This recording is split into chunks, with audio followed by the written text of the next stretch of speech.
Sometimes I wish I was a bee. But before I get to who I am, here's a bit about where I'm from. Some of my earliest memories sprouted around my grandparents' home. I'm now convinced my grandmother had a plan, or at least a hope. Despite a depression, war, and a dust bowl, she raised a family of 12. She always kept a garden, and every summer it was full of the best squash. I can almost duplicate the taste of her rhubarb jam. The garden had a giant presence, no matter what games we were playing on the adjacent green. It was a very, very special place. Knowing no child could resist the treasure, she'd tell us, "Don't pick too many of your grandpa's strawberries."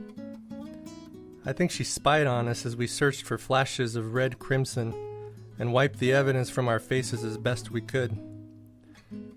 Even now, I can't separate the concepts of garden and grandmother. Somehow, they drew strength from each other. They danced, and she always watched over it from afar. Eventually, my parents decided we needed more freedom and space. They longed for a farm of their own. So, we moved. I went from a square foot of pinto beans and volunteer tulips in a mobile home park in Colorado to open desert and distant neighbors in Arizona. Within a few months, we had a tiny farm. Chickens, rabbits, bees, and we grew the sweetest, heaviest melons. The strawberries made their appearance again, too. I had a patch all to myself this time. Then after several years, the neighborhood got crowded, and it was time to get a real education.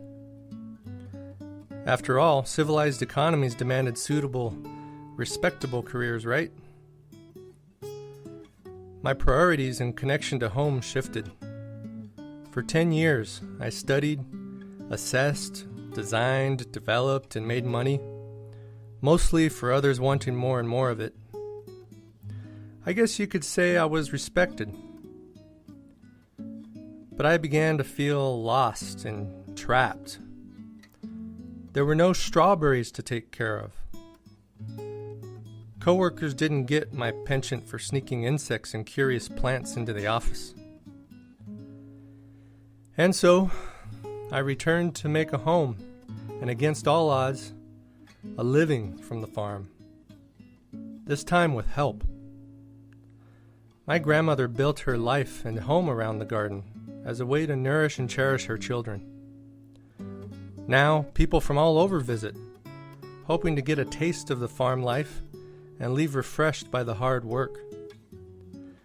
They seem to have a need to slow down time, absorb, and sort things out. We're composting and planting, harvesting, and teaching. Without planting them, strawberries reappeared years ago in the very first bed I established. Amazing! We're going to call it Grandma's Garden.